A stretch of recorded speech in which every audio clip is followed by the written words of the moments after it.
Okay, I'm going to start this Zoom for EDU 587. I don't know what happened. I thought the Zoom welcome um, Zoom would work. Okay, Ashley's coming in. You're welcome. I'll see you in just a few minutes. Okay. Bye. Hi, Dr. Bell. Hi, how are you? Fine, how are you? I'm doing fine. Put your camera, let me see your face. Sorry. You are. Hey, how are you? Things going Fine, well? how are you? I'm doing great. I'm doing great. Did you just get what I sent? Yes, because I was emailing and I was on the phone. See, It wasn't showing up. I don't know what really happened. I'm glad I tried, but I thought the Zoom welcome and introduction was going to work. Mm-hmm. And I thought that where I have the Zoom listed in week 2 was going to work. I said, oh, maybe they'll check it out. So I'm sorry. I can see right now that we're just going to have to. I'm just going to have to do that because when I do it within the Moodle shell, it's hard to work. So I just need to do it separate. So hello, everybody. Hi. Hello. Okay. Hey, how are you? How's your day been? Good. Oh, good. Okay. We've had advising today. I had a 2 o'clock. I had a 3:30. I had a 5. I had a 6. A 6:30.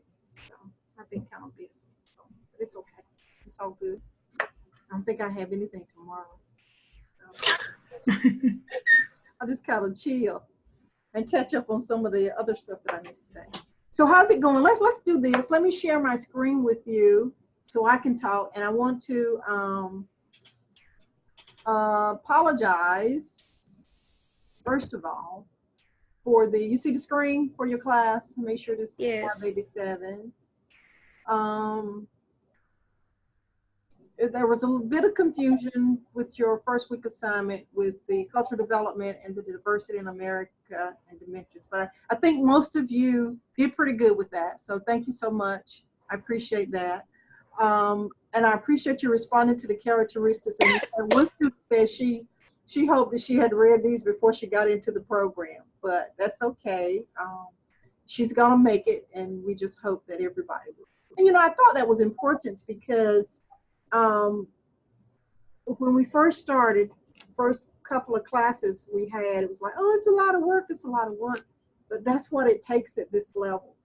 And we don't have a textbook because we want you to be able to research, because we want you to utilize the most up-to-date resources that you can find for this course. So we just like for you to be able to get what you need and get it in a hurry and get it up to date. So let's look at week 2.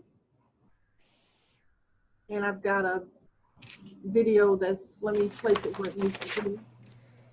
Okay. Tonight, we're going to talk about cultural diversity, history, and the development. We've just asked a couple of questions and allow you to share. And of course, this week, the topic is race, ethnicity, and the culture in education. And of course, let's look at written assignment 1 to see if you have any questions.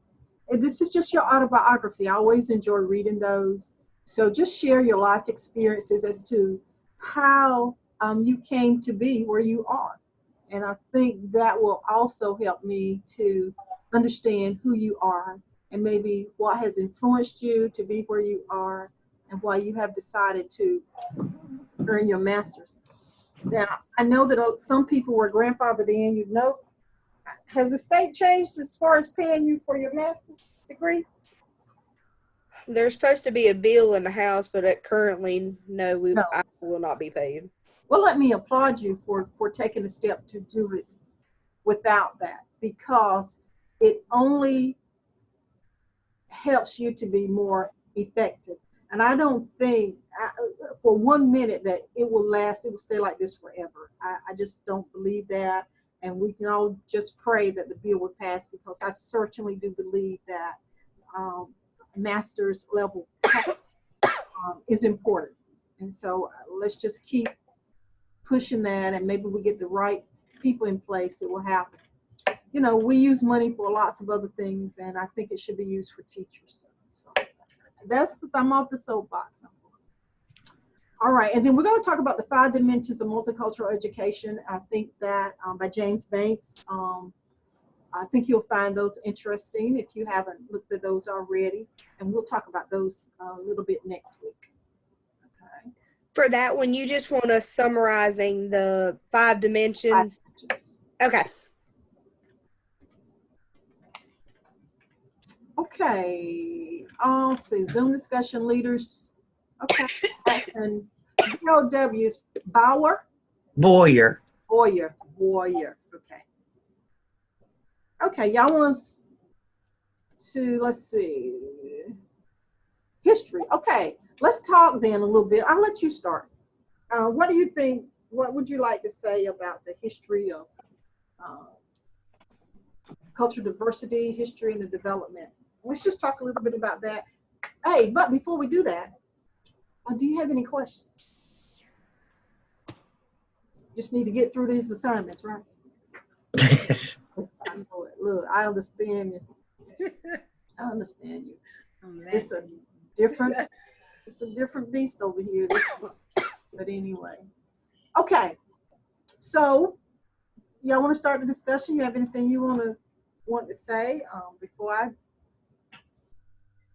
Well, I researched all the way back to cultural life in the colonial times and how it's changed through then to the 20th century. Mm-hmm. And how you've got, it even talks about your women writers, Emily Dickinson. It talks about the women's movement. You got Martin Luther King Jr. It has, what I found has about 30 pages that go from art historians to educators to elite classes. Yeah, it's a lot, depending on, but if you put it to teaching, we see a lot of this in the classroom. We see a lot of it on the street, and some of it's changed, but not all of it has changed. There's even with the diversity, there's still racism, there's still digression. You got your haters and you got your lovers, and with education, I teach preschool, and you, regardless of who you are, you leave it at the door and teach the child. Because reading through this, sorry about that, it's crazy. It's even got the Democratic culture and your Republican culture. There's so many different types of diversity, culture, history, development. That is true. So, and I noticed you said that, you know, you look way back and it's not that much has changed. Some things have, but we're still under the auspices of the diversity is there, but we haven't somehow been able to kind of, and we don't want to merge. We don't want to merge. We just want people treated. We want to keep the sanctity of the differences. The differences, because we have to have those differences to be who we are, but we also need to be able to respect those differences. And I think in your comments, I think that's where we get away from, right? we're not Yes. respecting those differences as we should. I think and that's a big thing. Okay, good. Thank you. Anybody else? I would like to say that I also added that the development, it just didn't happen overnight. It's over a period of time where all this took place. And the culture is what kind of shapes us as human beings, and how others see us in their lenses as well. Okay. And I like what you just said, lenses. Mm-hmm. A lot of people put on their rose-colored glasses and try to see things not the same, but they don't take off their glasses and see the differences. They don't respect the differences. They don't, I'm going to go ahead and say, love and care for the differences. That's right. And we have so many cultural, religions, races, mixed races. Lord, there's a whole list. I think that even starts all the way up from DPI down. They don't want to take off their rose-colored glasses. No, they don't. No. And you don't find a lot of teachers who embrace the diversity. I have a bilingual teacher in my classroom, and we incorporate bilingual teaching to help those students who aren't English language learners.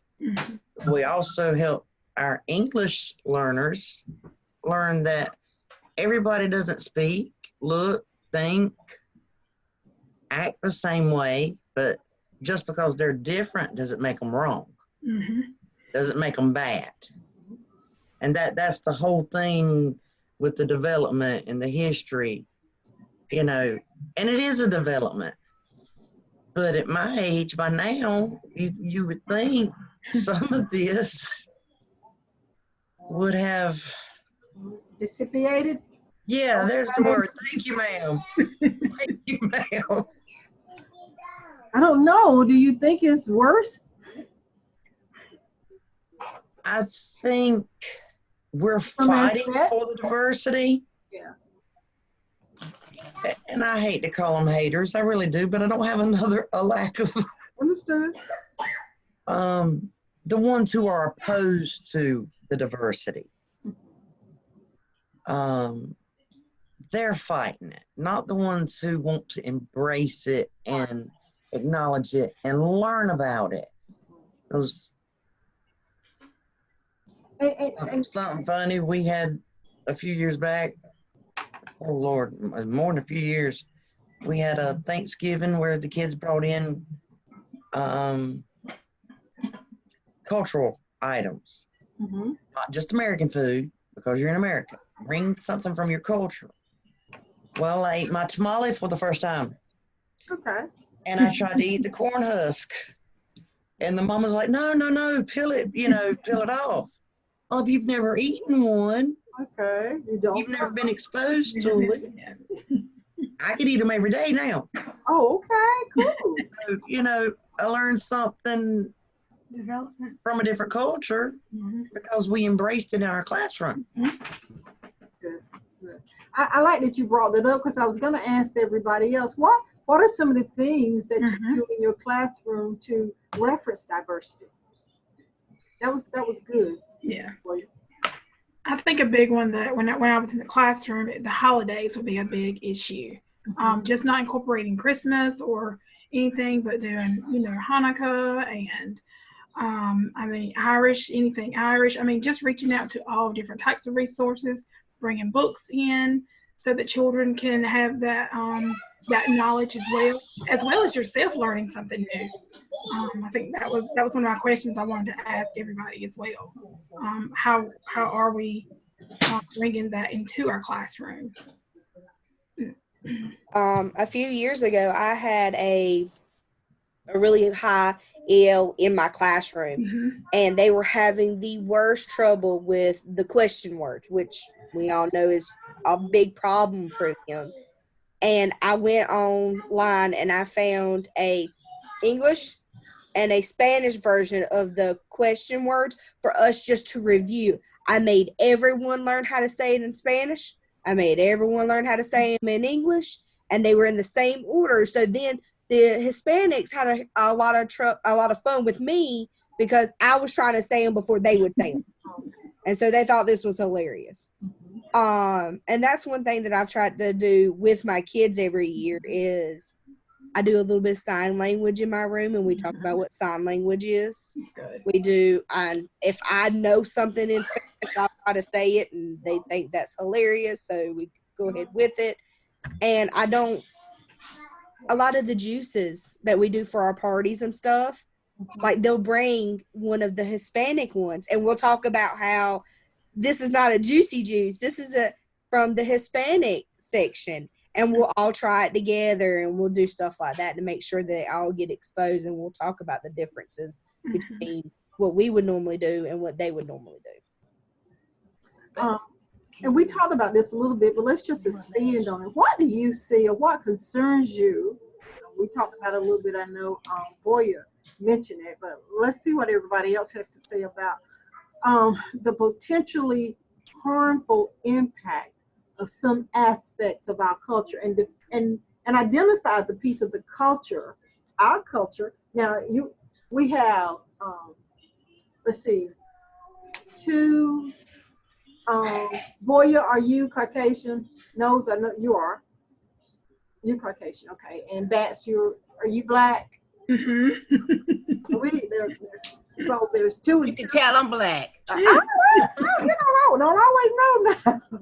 Don't always know. And see, I don't no disrespect to Boya, but from where I'm sitting, you kind of look like your skin is kind of olive, kind of dark. So that's why I asked the Well, we have I'm Native just playing. American, you have who? I know Native that.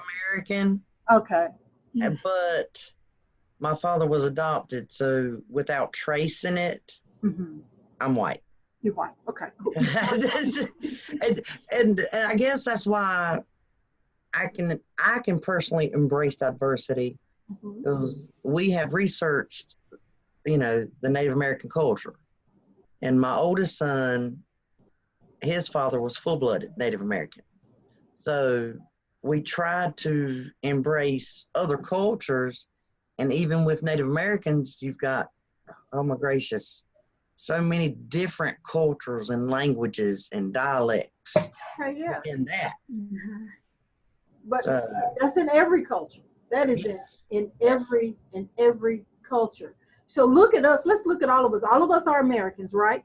Yes, ma'am. So let's just focus just for a minute or two on us as a group of Americans. And the question is, what are your concerns about the potentially harmful impact of some aspect of our culture, and what aspect of it are you referring to?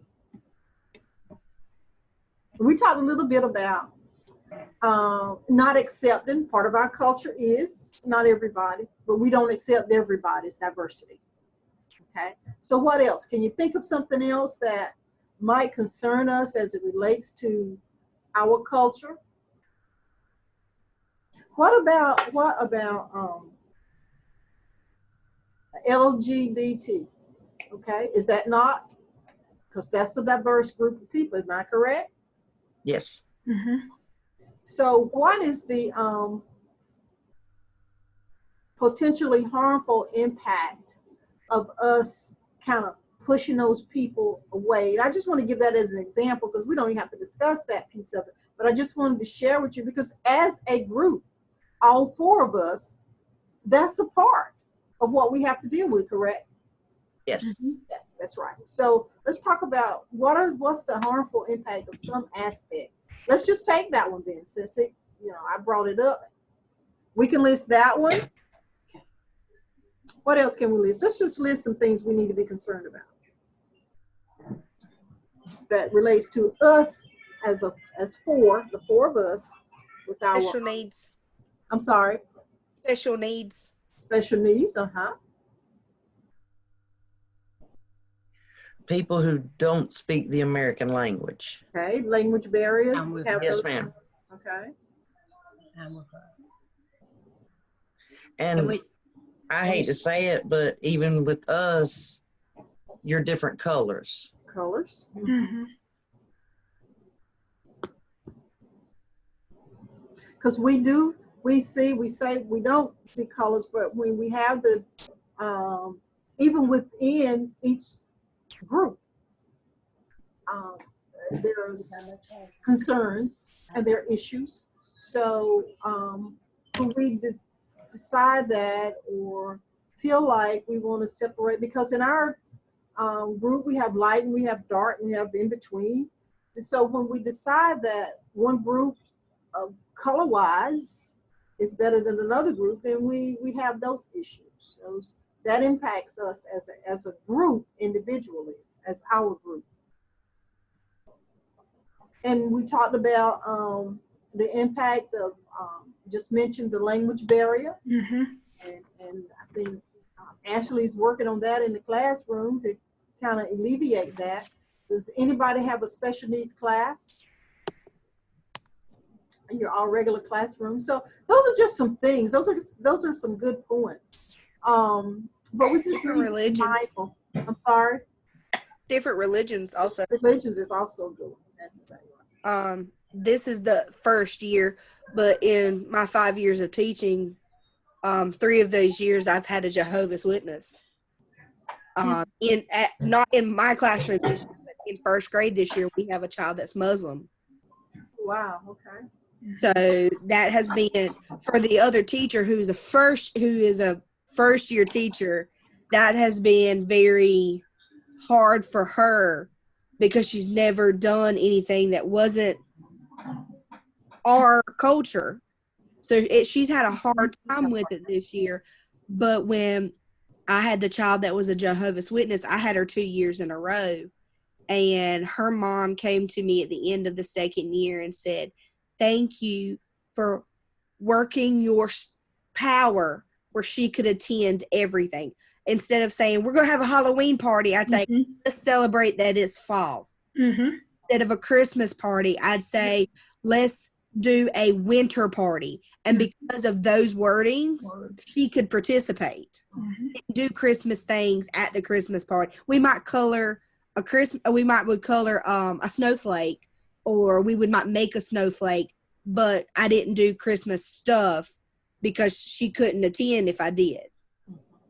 And so the only thing she was allowed to attend was the Valentine's Day party. She wasn't allowed to pass them out.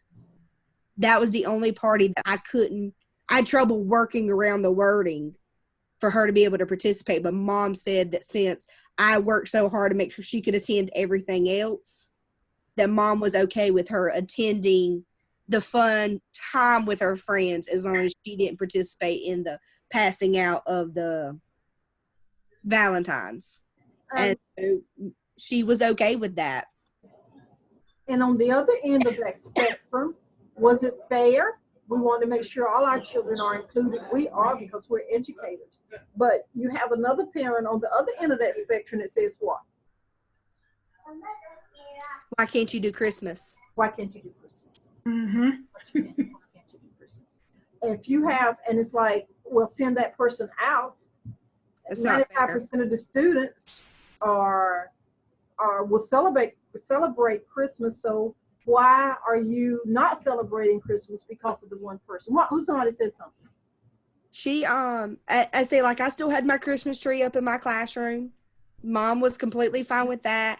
And we did enough winter related things that I could get around not doing Christmas stuff. And I still have I have first grader, so I still have an elf in my classroom. And Mom was fine with that as long as the elf wasn't involved with her.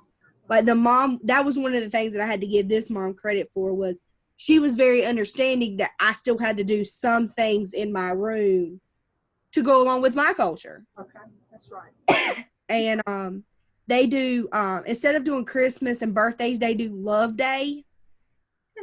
And it's sometime in January. I don't know much about it, but I told the child that I got her something for Love Day. I ordered all my kids' pencils for Christmas. And I told her, I said, I'm going to hold yours for Love Day. Aww. And she's like, okay. And when she came, it's right after we come back from Christmas. and she came to me and she had got me a present for Love Day. Aw. He couldn't give me something for Christmas. She got me something for Love Day, which I turned around and had her something for Love Day. Actually, our Christmas should be Love Day. That's right. But Baby Jesus Christ. Anyway. y'all hear me? Yes. When she was saying that she does different things in her classroom, I'm a special ed teacher. And what gets me is like, at our school, we have rotations. And I automatically think, well, when it's rotation time, we're going to send that child to the special ed teacher. So if they're doing something during rotation, like if they celebrate like Christmas around the world, that child is with me. So therefore, that child misses out when it's Christmas around the world. And I don't think it's fair, because if you're going to do it, Their fault, they have to go to you. that child is going to be in the classroom. So that child will not miss out on all the other stuff that's going on in the class. Just because he or she is a special needs child. Right. They may need to be pulled out for resources. Maybe they're not able to do something during that time. That's right. So maybe they should do something like you're doing. So it's like, okay, we're going to include him or her during this time, and maybe you can come pick him up at another time. That's right. That's the way that should be handled. I'm sorry, you are, because you must be on your phone. No, I might have something wrong. 'Cause it's my first time doing it, so I may have something wrong. Okay, what's your name? Vicky. Oh, hey. We can hear you. You good. It's fine. As long as you can hear, we good. We're good. Okay. We are good.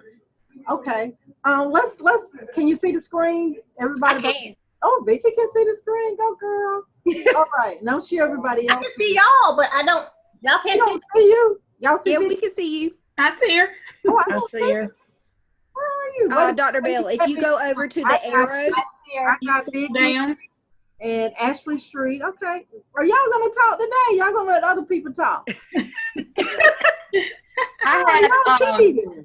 had a suggestion for Ashley, because Ashley, you said you couldn't do Valentine's Day, and we can't for NC Pre-K. You can't do Valentine's Day either, or they prefer us not to do it. So the way we do it is a friendship party, and we kind of incorporate like how friendship builds in love, and how you learn to love your friends, and how that kind of builds on each other. So I don't know if that's something you can do versus Valentine's Day, if in the event you have a child who prefers not to celebrate that particular holiday. But we do, like, for us, we do a friendship fruit salad, and there's a story that goes along with it, and each group of friends gets, like, you know, they're not divided by ethnicity or anything like that. They're just divided up, and each group of friends gets a fruit, and the fruit signifies a certain part of the friendship mix, and they cut it up and they put it together, and we read a poem, and it's cute thing.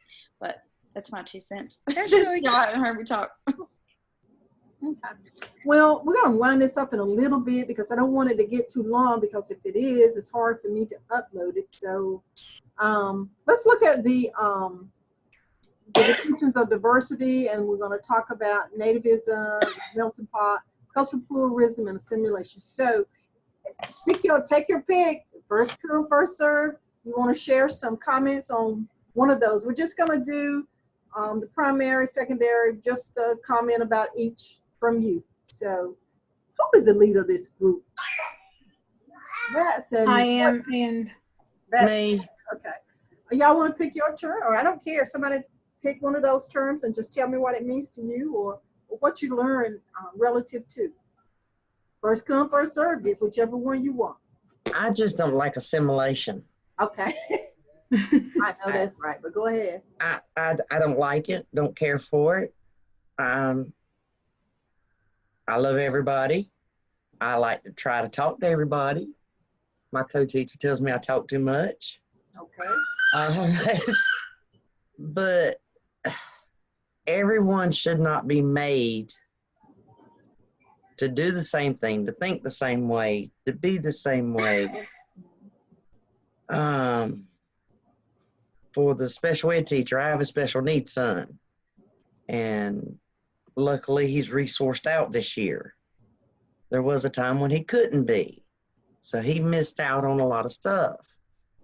And I know school systems, you know, you got your degrees of special needs and different things, but I don't.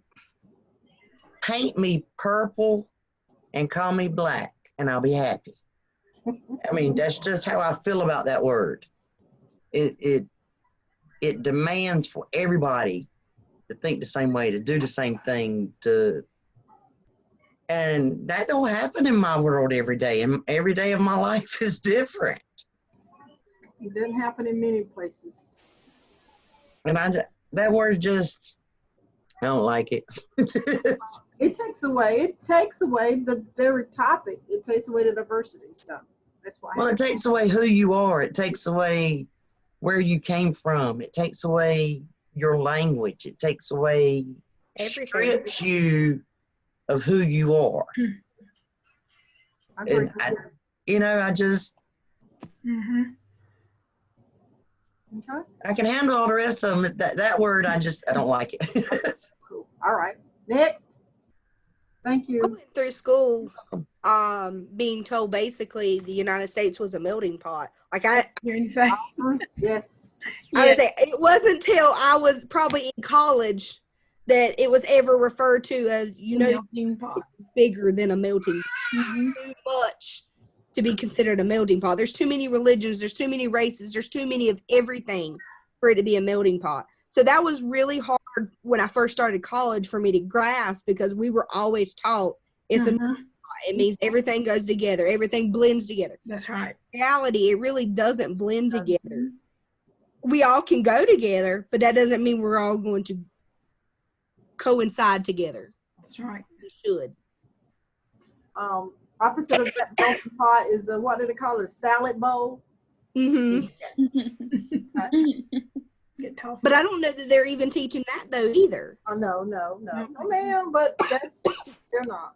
But okay. Nativism, which is their action against immigrants. I feel that regardless of where you come from, that you still should be treated the same.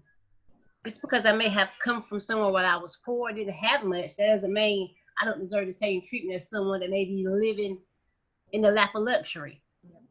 It doesn't matter, because 9 times out of 10, people can't control their environment, where they were raised or where they came from. You can't control it. That's beyond your control.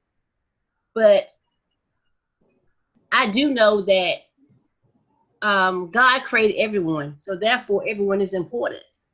So just because I may not look like you, I may not have come from the same place you come from, it doesn't mean that I'm not somebody that I don't deserve respect, because I do.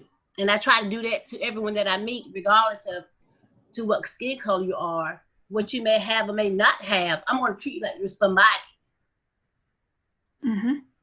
Right. So that's the one that I had a hard time with, just because I know it says immigrants, and I think about how slaves were. Just because of the skin color, they were treated differently. Just because of the Jews, how they were treated. Just because they didn't believe in what you believed in. Or their hair may have been a different color, their eyes may have been a different color. That doesn't matter. Everyone has a heart. So everyone deserves to be treated like they're somebody. Okay. That's the one I had a problem with. I had a problem with it. I agree with Ashley about the melting pot. That was something that I found, very interesting, and talking about how the nations were blended with cultures and different languages. But do we really look up to that where we are in today's world? Yeah. No, we're definitely not a melting pot. I don't think we've used it terms, and Ashley, yes, I grew up with that one. We've used it.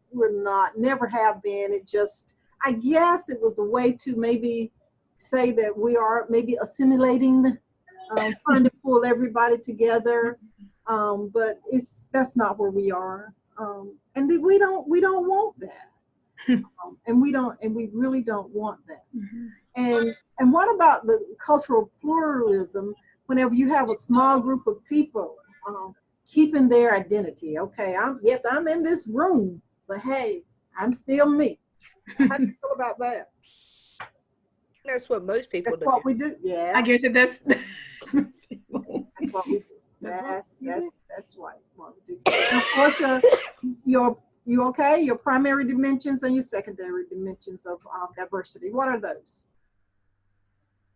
Ones you can change and ones you You can't. cannot. Okay. Mhm. Primary ones are the ones you came into this world with, right? Yes. And Mhm. the secondary ones, examples are education, what else?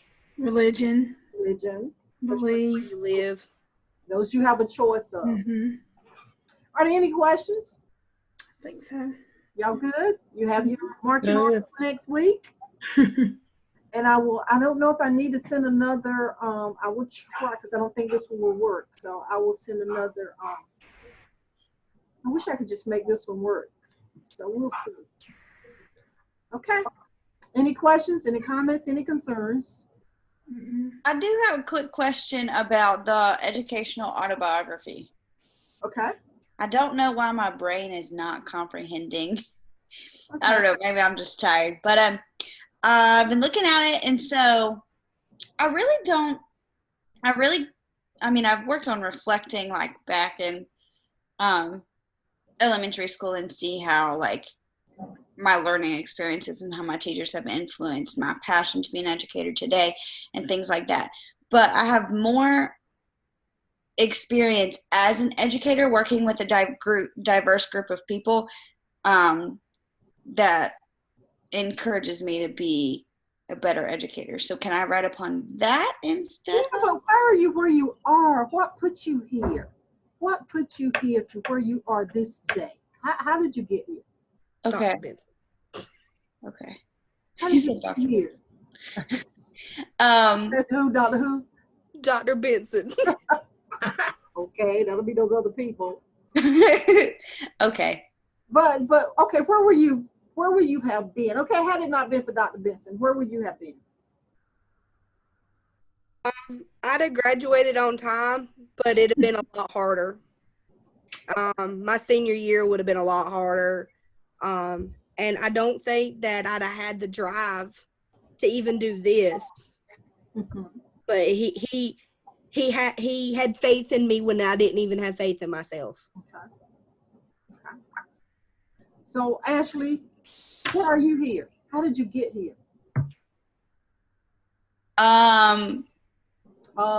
You just caught the bus one day and decided you're going into education? Oh goodness. Actually it kind of did sort of happen like that because I started out with a degree in psychology and I thought I was going to go on a different path, and then I realized like through one of my internships I kind of realized the influence that I could have on children. But I also That's it. and I wrote about this in a portion of my paper, but I was diagnosed with cerebral palsy and dyslexia at a young age. And so having that disability and experience to adverse learning experiences is kind of like it kind of blazed Close to home. And the educators who have shown acceptance for my individual learning style and placed me like on an even playing field with my peers is kind of. Okay, that's your autobiography. What y'all say? I say so. I say same. Yes. That's what it is. So just put the rest of it in writing. You're good to go. All right. Lisa, you okay? You haven't I'm said here. much tonight. I'm here. Okay. It's not a topic for you? No, it is. I was just listening to everyone. I think for me, mine started at an early age as a child. I always was playing school or, wanted to be a teacher. So that's kind of where mine's going to start. Going to start. Okay. All right, ladies. Questions, comments, concerns? It's good to see your faces. Ashley, good to see you again. And Yes, thank you. you're welcome. Anybody else? Any questions, comments, concerns? Send me an email. If you do, or give me a call. All right. We want to say good night. Good night. Good Good night. night. All right. Good night. 5:87. All right. God bless. Thank you. Thank you. Thank you. You too.